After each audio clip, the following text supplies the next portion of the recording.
Okay, we're going to go ahead and get started, ladies, because I'm going to take about not quite 15 minutes for our Sunday school lesson, and then we have a couple of things we need to discuss at the end, okay? But I wanted to get the Sunday school lesson in first because I wanted to make sure I got it in. It is a shorter lesson anyway, and that kind of worked out. But I did want to talk about this because it just kind of, I think we need this little boost this morning. We're going to talk about some fabulous females. Okay, some fabulous females. Numbers 26. We're going to start in verse 63. When we left off, they had the plague because the people had mixed in with the Midianites and the Moabites, and they had the big plague, and a whole bunch of them died, like 25,000 of them or something like that. And they stayed the plague because Phineas, I think it was, went up and he skewered, exactly. he skewered a couple of people, and that stopped the plague, oddly enough. But after that, in the beginning of this chapter, and we kind of skipped, like I said, all the way to 63, they're going through, and God commands Moses to number the people. He says, okay, we're here at the promised land, we're getting ready to go in, we know what we started with, but a lot have died, a lot have, done this, a lot have done that. Let's see how many we have. And then we're going to divide them up into their groups, the Reubenites and the Gadites and we're going to get them all in their tribes. Yeah, departmentalized, because each of them's going to get an inheritance. So chapter 26 goes through, and the children of Reuben were this and this and this, and the children of Gad were this and this and this, and not that that's not important, but we're not going to sit here and read all that. But if you get to 63, it says, "These are they that were numbered by Moses and Eleazar the priest, who numbered the children of Israel in the plains of Moab by Jordan near Jericho. But among these there was not a man of them whom Moses and Aaron the priest numbered when they numbered the children of Israel in the wilderness of Sinai." So when they started and they numbered the people, there wasn't a single one of them left. Now what's numbered is 20 years old and upward, men only. Okay, men only, 20 and upward. So when they started and they left Egypt, they numbered the people, and it said there were 600,000 men plus women and children. When we figure by you add a woman and a couple of kids, and then they had a mixed multitude, so other people came with them. We're talking somewhere between 1.5 to 2 million people. Okay, but we know specifically 600,000 men plus women and children. When they numbered them this time, there were over 600,000 men plus women and children, but none of them were the same men. Isn't that interesting? Mm-hmm. It was almost exactly the same number, but not the same people. It was their descendants. And it says, none of them was the same, for the Lord had said of them, they shall surely die in the wilderness, and there was not left a man of them, save Caleb, the son of Jephunneh, and Joshua, the son of Nun, and of course Moses, but he's not going to be on the scene much longer. Okay? So, let that sink in for a minute. Of 1.5 to 2 million people, okay, 2 of them that started out are going to finish the trip. 2 of them. But not, it's men only. They haven't designated any women. Right. But the women still died off. Well, of course. Yeah. So it's still just 2 that were original or entering that land. That is insane to me. That's insane. So that was the end of that chapter. Like I said, they divvied all this up, okay? Enter what I like to call the fabulous females. Then came the daughters of Zelophehad, the son of Hepher, the son of Gilead, the son of Machir, the son of Manasseh, of the families of Manasseh, the son of Joseph. Look at all through that. These are the names of his daughters: Mahlah, Noah, and Hoglah, and Milcah, and Tirzah. And I just say, poor girls. Yeah, I'm like, and it says, obviously these girls are not, because of what happens next, they're obviously not married. I'm like, with names like that, no wonder. I mean, hi, I'm Hoglah. What a horrible name. One of them's named Noah. And one of them's named Noah. I'm like, okay. But anyway, 5 daughters, okay? Then came the daughters, all right? And they stood before Moses and before Eleazar the priest and before the princes and all the congregation by the door of the tabernacle of the congregation, saying, Our father died in the wilderness, and he was not in the company of them that gathered themselves together against the Lord in the company of Korah. You remember Korah? Mm-hmm. Okay, Korah, the troublemaker. They're saying, our father died, but he died just from unbelief like the rest of them, or maybe in the plague, or he died of some other cause. You know, it wasn't in the matter of Korah. So evidently that was just kind of like the kiss of death if you were involved in that matter of Korah. And they wanted to make this clear. He didn't die in that. He was not involved in that. Okay? He just died in his own sin. And he had no sons. Why should the name of our father be done away from among his family, because he hath no son? Give unto us therefore a possession among the brethren of our father.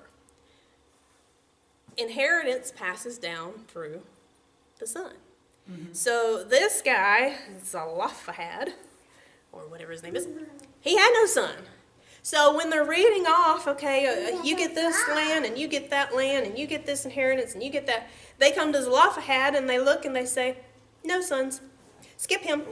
And they go down, this is what you get, and this is what... So they had no place to live. They had no place to live. And it was just like, well, just skip him. He's just not important. Let's just skip him. So they come before Moses, okay? And they said, you know, why should the name of our father be forgotten?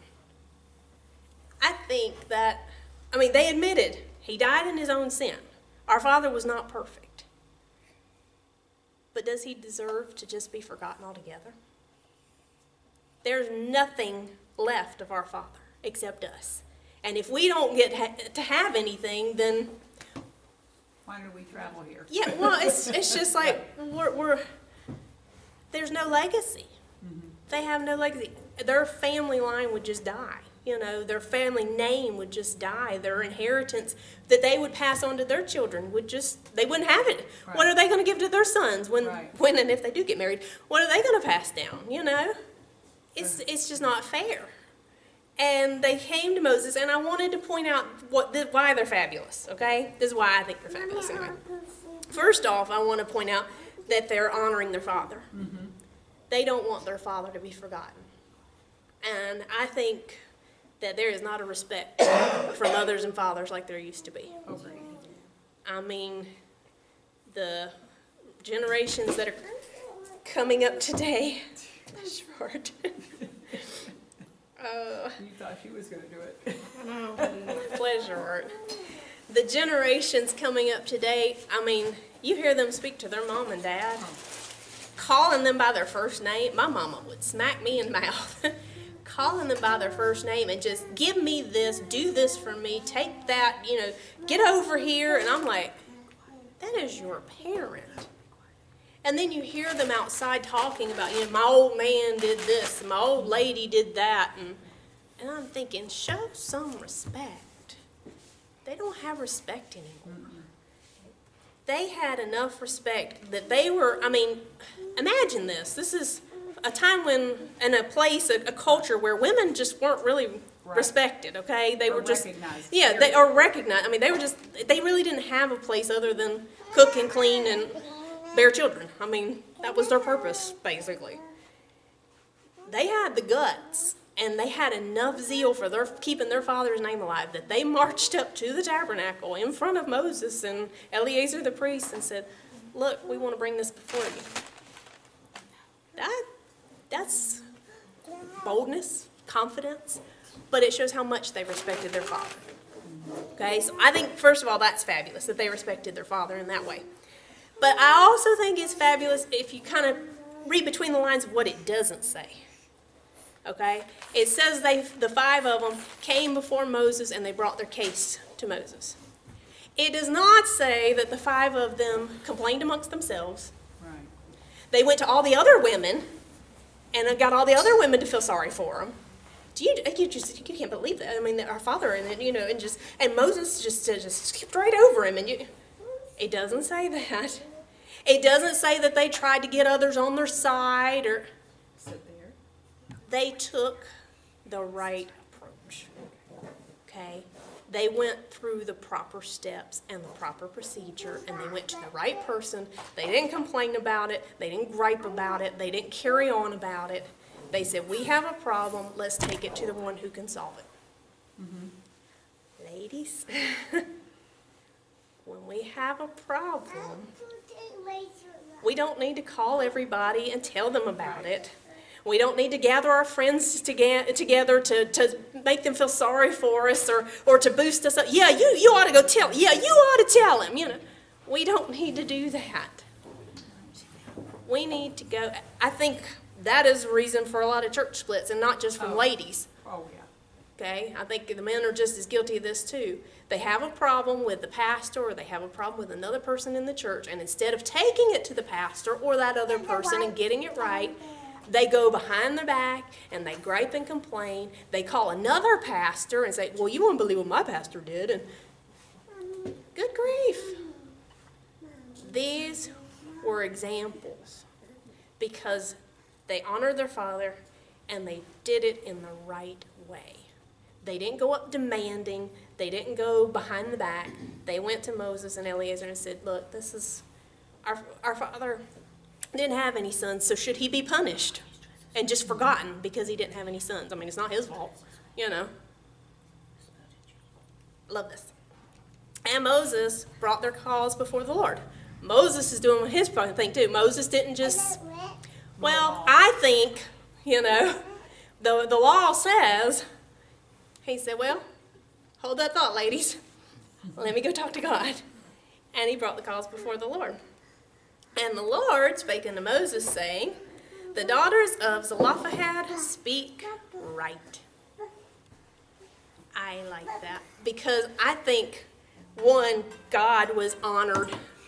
Time's up already. God was honored by the way they approached the situation. Had they gone up demanding, this just isn't fair, this just isn't right, God may have said, you know what, just sit down and shut up. He would have said it nicer, but because they did it this way, I think God said, you know what? They speak right. They speak right. Thou shalt surely give them a possession of an inheritance among their father's brethren, and thou shalt cause the inheritance of their father to pass unto them. You know what? They're right. Give them the land that would normally be his. It's now theirs. It's now theirs. And thou shalt speak unto the children of Israel, saying, here's a whole new law, just because of these 5 women. If a man die and have no son, then ye shall cause his inheritance to pass unto his daughter. Talk about a woman movement. I mean, this was unheard of.